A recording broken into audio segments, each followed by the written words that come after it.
प्राणनाथ हमें छोड़ करके कहाँ चले गए? हम आपको देखने के लिए आए थे, आप हमें छोड़ करके चले गए। बड़ा बेचैन हूँ तुम बिन, बड़ा बेचैन हूँ, बड़ा बेचैन हूँ तुम बिन, बड़ा बेचैन हूँ। मुझे देखो जरा, मुझे देखो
छिपे हो कहाँ ना आते हो बुलाने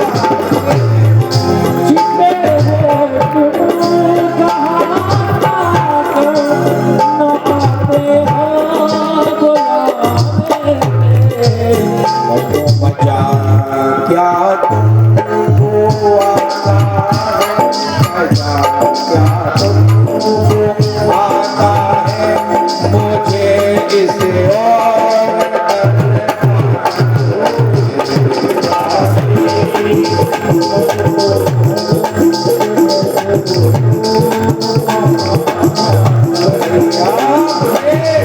दर्शन दिला दो एक बार आ जा रहा हूं मैं मेरे प्यारे मनमोहन मैं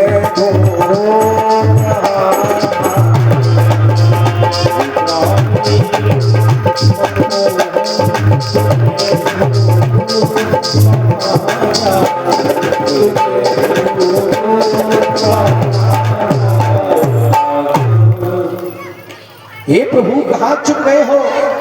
आज गोपियों की ऐसी दशा को देख रहे, गोपियां रो रही हैं। हे प्रभु कहाँ चले गए आप हमें छोड़ करके? हम भूल नहीं पाएंगे आपको, आपको यह करना था तो हमें बुलाया ही क्यों था? क्यों बुलाया था आपने? हे प्रभु हे नाथ कहाँ चले गए आप हमें छोड़ करके? आज गोपियां ऐसे ही विलाप कर रही हैं, गोविंद को बुला रही हैं, क्योंकि भगवान की जो भक्ति होती है वह प्रेम से होती है, और जब भगवान के प्रति प्रेम हो जाता है तो हमारा मन आनंदित हो जाता है, और भक्त को अगर भगवान ना मिले तो उसका मन जो है वो खिन्न हो जाता है। आज गोपियां रो रही हैं, लताओं से पूछ रही है, चंपा तू ही बता दे भगवान कहाँ मिलेंगे? चमेली तू ही बता दे भगवान कहाँ मिलेंगे? भगवान तुम तो बहुत निष्ठुर हो गए कन्हैया, हम लोग इतने तड़प रहे हैं और तुम मिल नहीं रहे मेरे श्याम।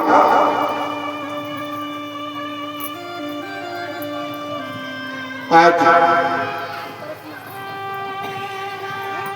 बहुत अपार कष्ट हुआ, एक जगह थकहार करके बैठ गई, दिल दे के जा रहे हो कैसे जिएंगे हम? हे प्रभु हम कैसे जिएंगे? ये भगवान ने देख लिया कि इनकी भय में बहुत ज्यादा इनको पीड़ा हो रही है, और अब इन पे रहा नहीं जाता, इनका जो ईमान था वह चूर हो गया। आज भगवान प्रत्यक्ष प्रमाण और जाकर के सभी गोपियों के साथ में प्रकट हो गए।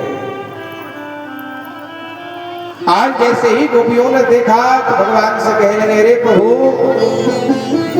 तुमने कितना अत्याचार हमारे ऊपर किया, हमें छोड़कर भी चले गए। गोपियों से भगवान ने कहा अभिमान, इसीलिए भगवान की पूजा जब भी करें, भगवान की सेवा जब भी करें तो भाव के साथ में करें, अभिमान के साथ नहीं कि हम बहुत बड़े पुजारी हैं, हमारे समान कोई पूजा नहीं कर सकता। भगवान के देखते हैं, निर्मल मन जन सो मोहि पावा, मोहि कपट छल चित्त न भावा। भगवान ये नहीं देखता कि तुम्हारे पास कितना धन है, अरे हो गए धनी तुम, ना ये देखता है कि तुम कितनी प्रतिष्ठा तुम्हारी है। भगवान ये देखता है प्रेम कितना है तुम्हारे पास में,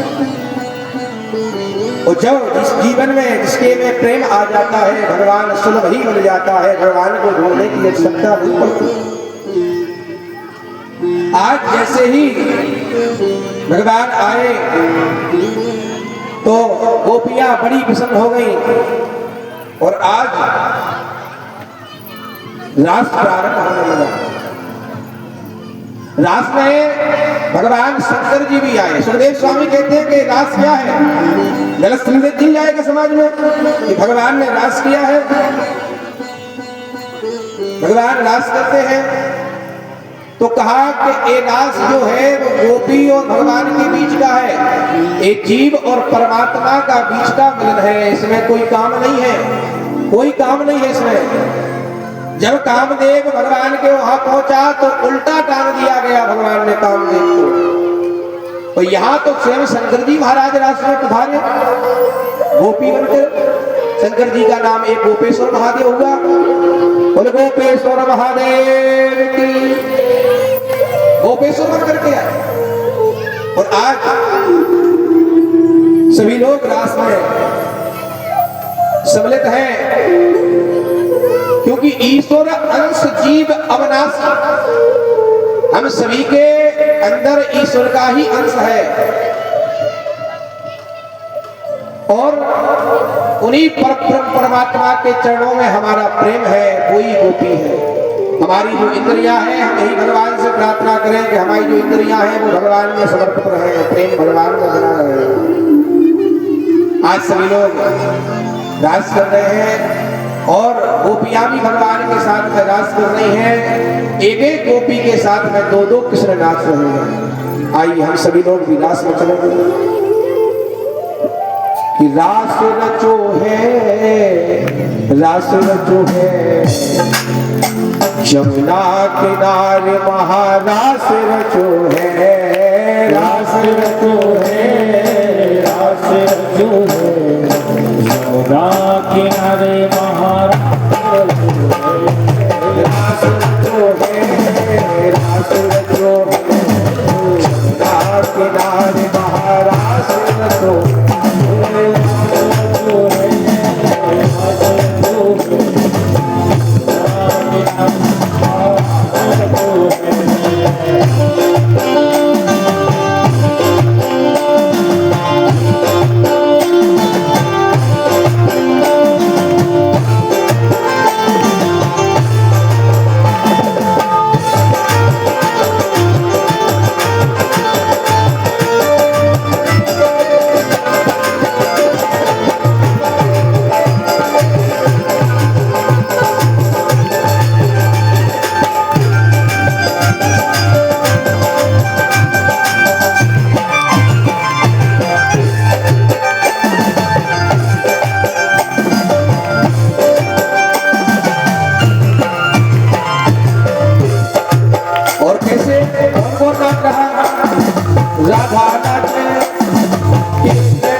भगवान और गोपियों के बीच में जो रास हुआ, सभी देवता उसको देख रहे हैं। अद्भुत झांकी सुखदेव स्वामी कहते राजन, ये जीव और ब्रह्म की लीला है। आज हमारे कन्हैया के पास में नारद जी आए और नारद जी ने कहा कि प्रभु अब समय हो गया है, वहां कंस आपका इंतजार कर रहा है, कब उसका उद्धार करेंगे? भगवान ने कहा जल्दी करेंगे। तो कहा कि आप कहो तो थोड़ा सा बताया। अब नारद जी कंस के पास पहुंचे, बोले तुम्हारा जो काल है वह 11 वर्ष का हो गया है, तुम्हें मानना नहीं है। तो कहा क्या करें नारद जी, जितने भी राक्षसों को भेजा, अकासुर धेनु संकट सबको मार दिया, बहुत परेशान है, चिंता रहती है। तो कहा कि आप ही कोई उपाय बताओ कर सकते हो। तो कहा एक उपाय है। बोले क्या? कहा कि आपको जो धनुष मिला है वो धनुष यज्ञ आपकी, उसमें कन्हैया को बुलाइए, कृष्ण और बलराम को, और दोनों को यही गोविंदाय राधे राधे करा दीजिए। आज नारद जी की बात को मान करके कंस ने ऐसा ही किया। शंकर जी का दिया हुआ जो धनुष था कंस के पास में, उसका यज्ञ रचा। तो नारद जी यहाँ आकर के भगवान से कह गए, कहा कि भगवान अब आपकी मथुरा जाने की तैयारी हो गई। नारद जी से कहा लगाया है तुम आगे, तो बिल्कुल चैन नहीं पड़ो। तो नारद जी ने कहा कि प्रभु बहुत दिन हो गए, आप तो बस यही लीला करते रहोगे, फिर कैसे आगे लीला बढ़ेगी? तो कहा ठीक है, आज यज्ञ का आमंत्रण लेकर के अक्रूर जी को बुलाया। कहा कि जाओ, अक्रूर जी जो है वो कंस के काका लगते हैं। अक्रूर जी को बुलाया गया, कहा कि तुम्हारा भतीजा है और तुम लेकर के आओ। आज तो अक्रूर जी को बहुत कष्ट हुआ कि दुष्ट ने, कंस ने हमारे भतीजों को मारने के लिए यज्ञ रचा है, कृष्ण और बलराम को मारने के लिए यज्ञ रचा है आज। लेकिन क्या करें, मजबूर हैं, अगर बात नहीं मानेंगे तो कंस उनको मार देगा। आज कन्हैया को लेने के लिए भेजा कंस ने। अक्रूर जी आए, यमुना जी में जैसे स्नान किया तो भगवान की समाधि में लीन हो गए। भगवान और कैसे आपको लेकर के आए? फिर भी मन में लगा कि चलो अब लेके आएंगे। पहुंच गए वृंदावन, और वृंदावन में जाकर के कहा कि ना चादनम वही यस्या ना पूर्वम ना पिचापरम पूर्वा परम वही आस्यम चात्तो जगस्य। बाबा नंद ने बहुत स्वागत किया। रात्रि में दोनों बैठे और बैठ करके बात हुई और सारी बात को बताया। कहा कि हम कृष्ण और बलराम को लेने के लिए आए हैं, कृष्ण और बलराम को लेने के लिए आए हैं। क्यों? कहा कि धनुष यज्ञ रचा है कंस ने। आज जैसे ही है माता यशोदा ने सुना कि कृष्ण बलराम को लेने के लिए आए तो रोने लगी। कहा हम नहीं भेजेंगे, दुष्ट है, दुराचारी है, वो मार देगा। तो अक्रूर जी ने जाकर के समझाया। कहा कि नहीं, ये आपका पुत्र नहीं है, ये देवकी का पुत्र है, देवकी वंशदेव का पुत्र है। आपके यहाँ तो केवल पालन पोषण हुआ है। आज जैसे ही मैया ने सुना तो मैया को इतना कष्ट हुआ कि जिसको हम अभी तक पाल रहे थे, ये वासुदेव देवकी का पुत्र है। बहुत कष्ट हुआ। रात्रि को कृष्ण बलराम को बुलाया, रोने लगे। आज रात्रि में सारे लोगों को पता चल गया कि कृष्ण और बलराम को मथुरा जाना है, कंस का बुलावा आया है, अक्रूर जी आए हैं। आज सुबह जैसे उठे तो सारे ब्रजवासी खड़े हैं और भगवान से कह रहे हैं, प्रभु मत जाइए, मत जाइए, हम आपके बिन कैसे रहेंगे, कैसे हम जी पाएंगे आपके बिन? नहीं जी पाएंगे हम आपके बिन। रोने लगे सारे ब्रजवासी। गोपियां आ गई और गोपियां भी रोने लगी भगवान के चरणों में लिपट करके कि आप चले जाएंगे तो हम कैसे जी पाएंगे प्रभु, कैसे जी पाएंगे? जो हमने आपके चरणों में प्रेम किया है वो आप इस प्रेम को छोड़ करके जा रहे हैं, आप इस प्रेम को छोड़ करके जा रहे हैं प्रभु, हम कैसे जी पाएंगे? हम नहीं जी पाएंगे आपके बिना। गोपियां रो रही है। कन्हैया ने सबको समझाया कि जाना ही पड़ेगा, कोई उपाय नहीं है। ब्रजवासी गोपियां जो थी वह कह रही, कन्हैया तुम हमारा सारा प्रेम भूल गए और हमें छोड़ करके जा रहे हो, ये अच्छा नहीं किया तुमने। कि जो मैं सो जानती पीत करे दुख हो,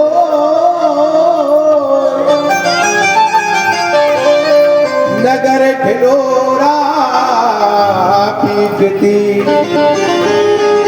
पीत ना करियो को।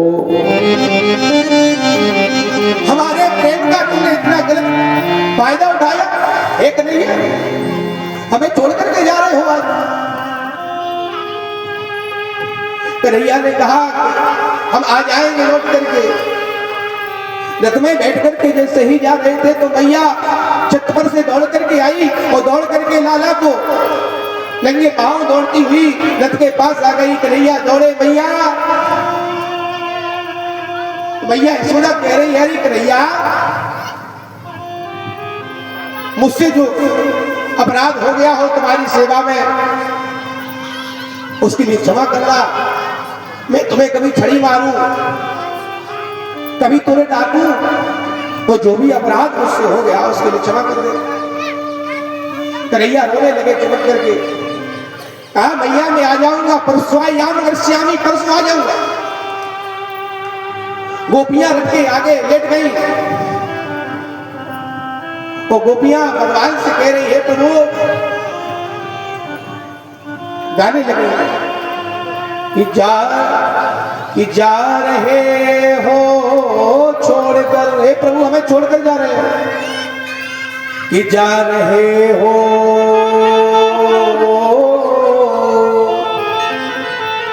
जा रहे हो तो जाओ ब्रजे छोड़ के, सबका दिल तोड़ के, प्यार ब्रज सा कन्हैया नहीं पाओगे, नहीं पाओगे।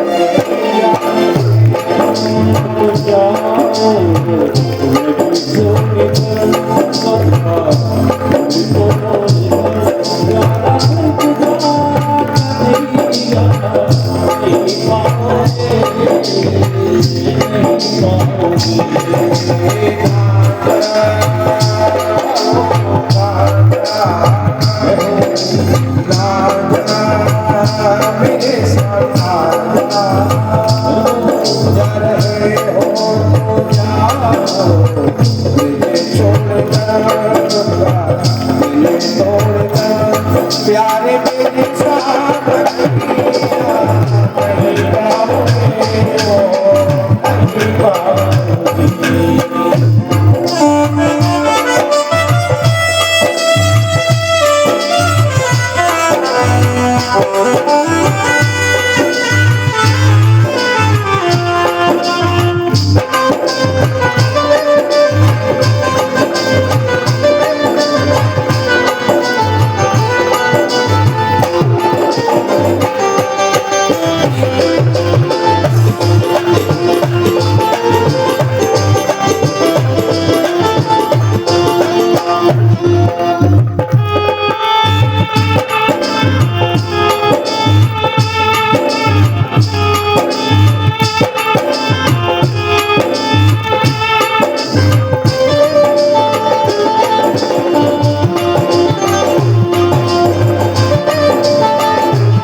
ये लताएं ये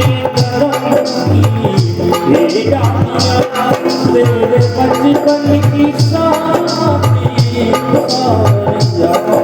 लगाए कदम ये डालियां तेरे बचपन की साथिया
दीवाने हुए कैसे पागल कन्हैया नहीं पाओगे जा रहे हो मुझे छोड़ के सबका दिल तोड़ के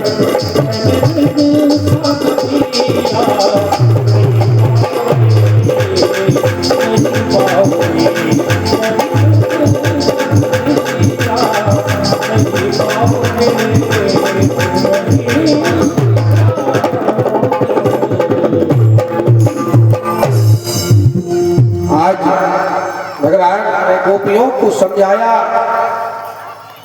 कि तुम रो क्यों रही हो, परसों आ जाऊंगा। केवल मेला देखने के लिए जा रहे हैं, मथुरा मेला देख करके आ जाएंगे। आज गोपियों को समझा करके भगवान चले। गोपियां टटकी लगाए देख रही हैं कि शायद ये मुड़ करके इन्हें याद आ जाए हमारी, तो हम हमारे पास लौटे आए। लेकिन भगवान आज चले आ गए। अक्रूर जी को बहुत कष्ट हुआ कि मैं इन बच्चों को लेकर के आया हूं, कैसे कंस के पास ले जाऊंगा। कंस दुराचारी है, पापी है, अत्याचारी है। यमुना जी में स्नान किया तो भगवान ने अपने प्रकट दर्शन कराए कि तुम घबराओ मत, मैं परब्रह्म परमात्मा हूं। आज अक्रूर जी बड़े प्रसन्न होकर के गए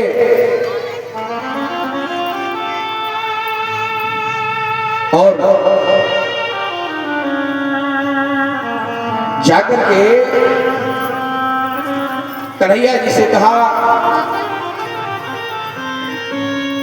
कि मैं कंस से मिलकर के आता हूं, तुम मथुरा घूम लो। अब ग्वाल वाल जो साथ में थे उनके पास वस्त्र नहीं थे, तो एक धोबी के यहाँ भगवान लेकर गए। कंस का धोबी था, तो धोबी से कहा कि मामा जी जय श्री कृष्ण। कंस का धोबी क्या है कि जितना एटीएम साहब को घमंड नहीं होगा, जितना उसके चपरासी को घमंड होता है। एटीएम साहब को उतना घमंड नहीं होगा जितना उसके चपरासी को घमंड होता है। वो सोचता हम ही एसडीएम है। तो कंस का जो धोबी था उसको इतना घमंड था, जैसे ही कन्हैया ने कहा कि मामा जी जय श्री कृष्ण, अरे कौन हो तू, कौन है? तो कन्हैया ने कहा कि हम कंस के भानेज हैं, और कंस हमारे मामा हुए तो आप भी हमारे मामा हुए। अरे हो गए, जलकार करके पड़ा। तो भगवान ने एक मुष्टिका का प्यार किया, सो धोबी का गोविंदाय नमो नमः। वहां से वस्त्र लिए एक दर्जी के यहाँ जाकर के उनको फिटिंग करवा करके ग्वाल वालों को दिया। वहीं पर एक सुदामा नाम का माली था। सुदामा दो हुए हैं, एक माली सुदामा, एक ब्राह्मण सुदामा। तो माली नाम का जो सुदामा था उसने भगवान को गजरा पहनाया। अब एक 3 जगह से टेढ़ी नारी जा रही, तो कंस की चंदन ले जाती है कंस को लगाने के लिए।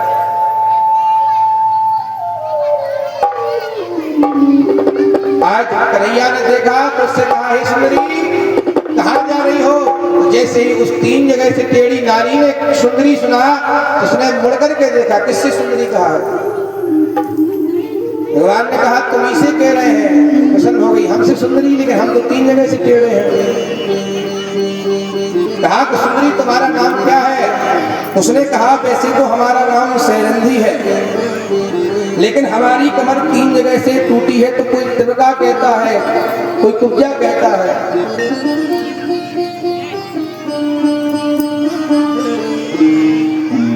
तो भगवान ने कहा ये चंदन बहुत सुगंधित है, किसके लिए ले जा रही हो? तो कहा कंस के लिए ले जा रही थी, लेकिन तुमने हमें सुंदरी कहा है तो अब ये हम तुम्हें लगाएंगे। आज वही चंदन भगवान को लगाया तो भगवान प्रसन्न हो गए। उस कुब्जा को हाथ पकड़ करके खींच दिया तो वह 3 जगह से टेढ़ी थी, बिल्कुल एक सी हो गई और बहुत सुंदरी हो गई। एक कुब्जा कौन है? संत कहते हैं एक कुब्जा पूर्व जन्म में सूर्पनखा था। इसने जब रावण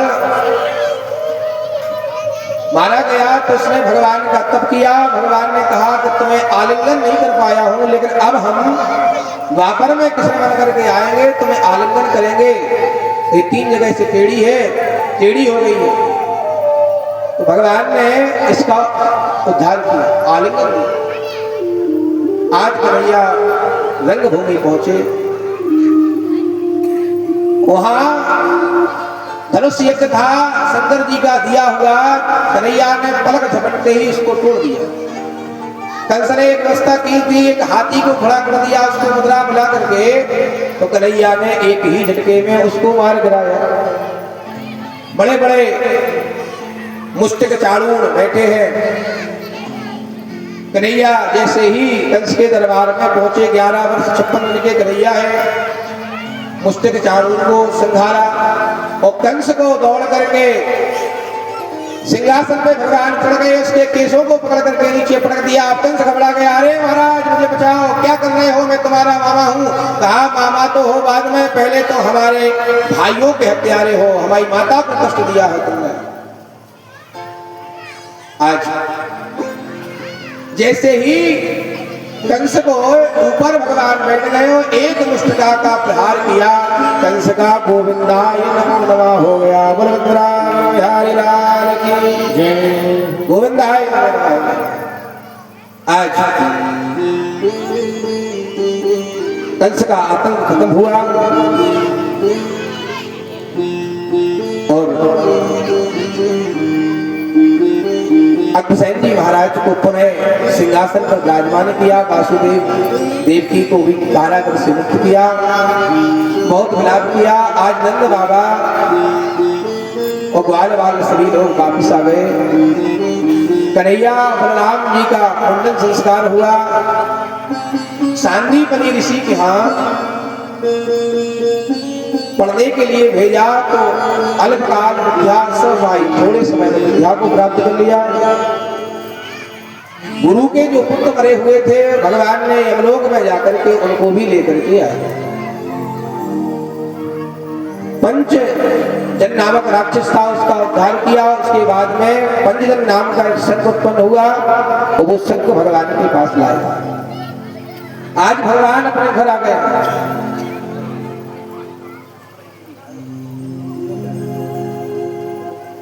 आज भगवान आए हैं सारी विद्याओं को सीख करके।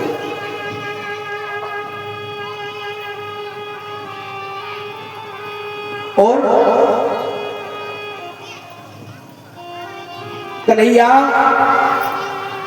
लेटे हुए थे कि सुबह माता देवकी आई, उन्होंने कहा कृष्णा भोजन करो। वो कन्हैया ने जैसे ही कृष्ण सुना तो कन्हैया बहुत रोए, खाना नहीं खाया।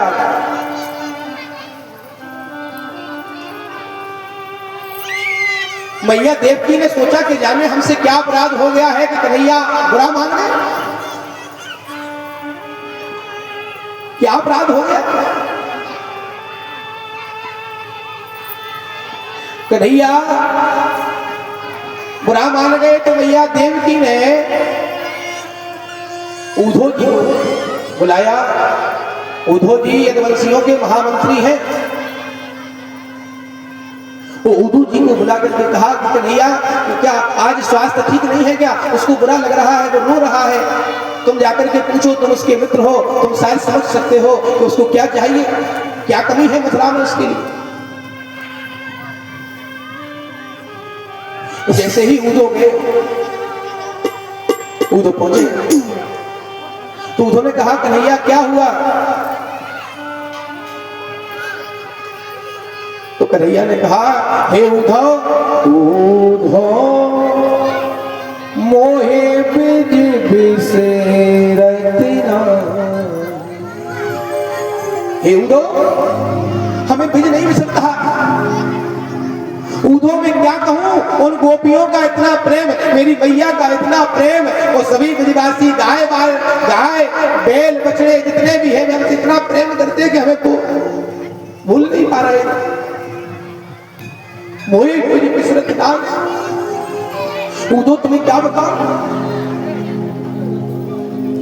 तुम्हें क्या बताऊं। जब मैं बंसी में जाता हूं ना, गायों को चराने के लिए जाता हूं, बंसी बजाता हूं, तो जो गाय है, गाय चारा खा रही है। वो जैसे ही मैंने बंसी को बजाया, चारा मुख में है,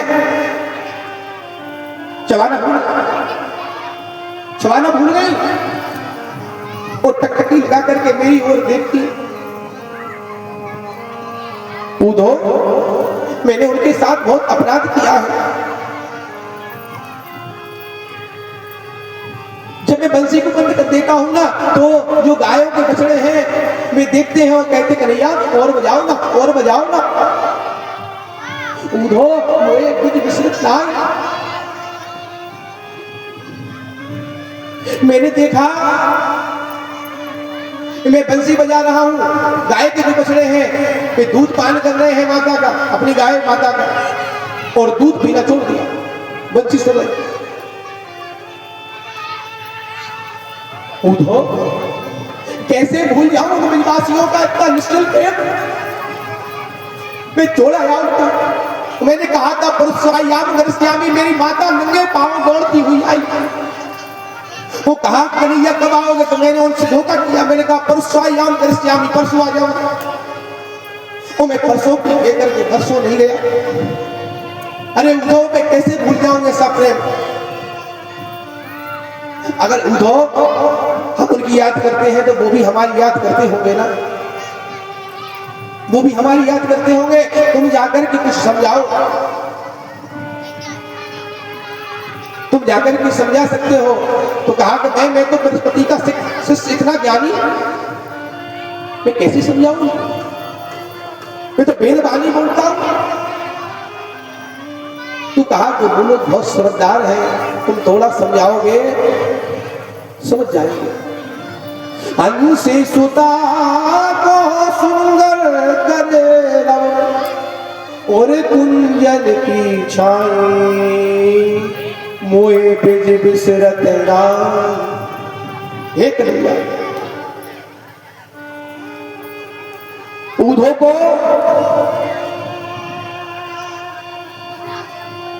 दो पत्र लिखे। उद्धव ने कहा तुम कह तो रहे हो कि मैं जाऊंगा, तुम्हारा आदेश टाल नहीं सकता, लेकिन मैं 2 घंटे से ज्यादा वहां नहीं पाऊंगा। ये प्रेम है, ऐसा निश्चल प्रेम है गोपियों का भगवान के प्रति। जब से भगवान मथुरा आए हैं, वृंदावन दूध दही ले जाना छोड़ दिया। कहीं मैं जाऊंगा, भगवान को मेरी याद ना आ जाए और वो लौट कर ना आ जाए, उनको हमारे कारण को दुख नहीं होना चाहिए, दुख नहीं होना चाहिए। आज किसी के जो नन्हे नन्हे सगा है, वो रोज वृंदावन के उस मार्ग पर बैठ जाते हैं जहां से कन्हैया गए थे, और सुबह से बैठ करके शाम तक, सुबह से बैठे रहते, शाम तक बैठे रहते, और शाम के लौट करके जाते। कहते भैया तुम्हारा कन्हैया बड़ा निष्ठुर है, आज भी नहीं आया, आज भी नहीं आया, बड़ा निष्ठुर है।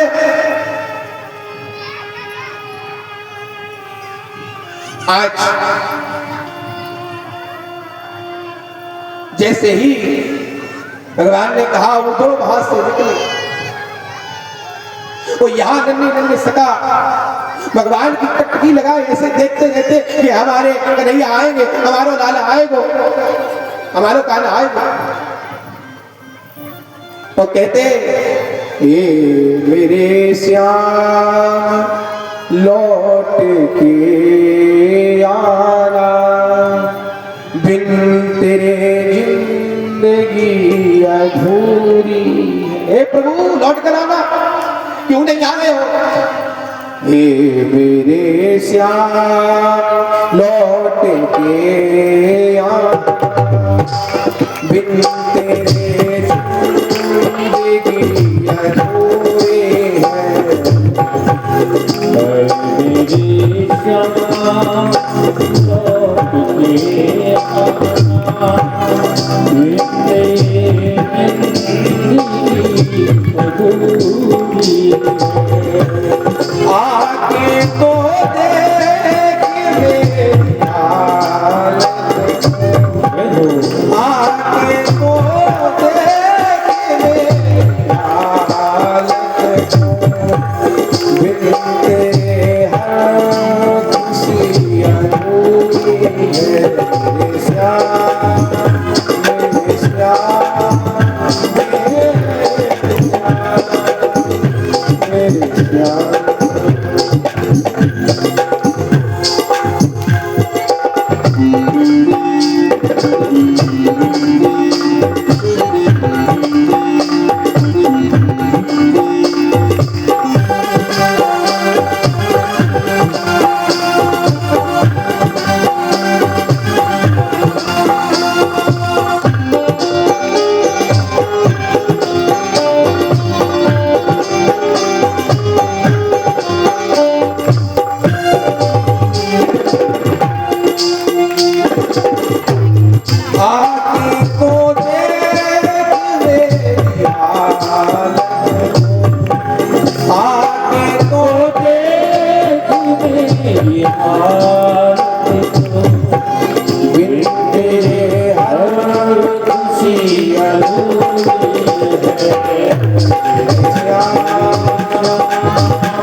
जिंदगी कबूली है।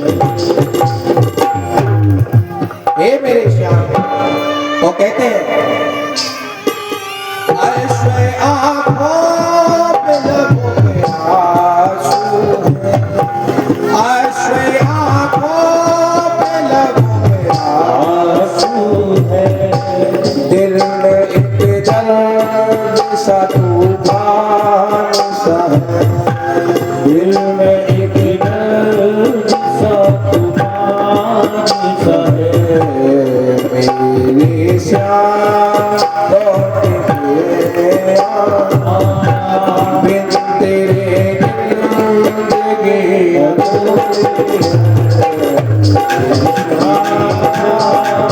लौट के आ, बिन तेरे जिंदगी अधूरी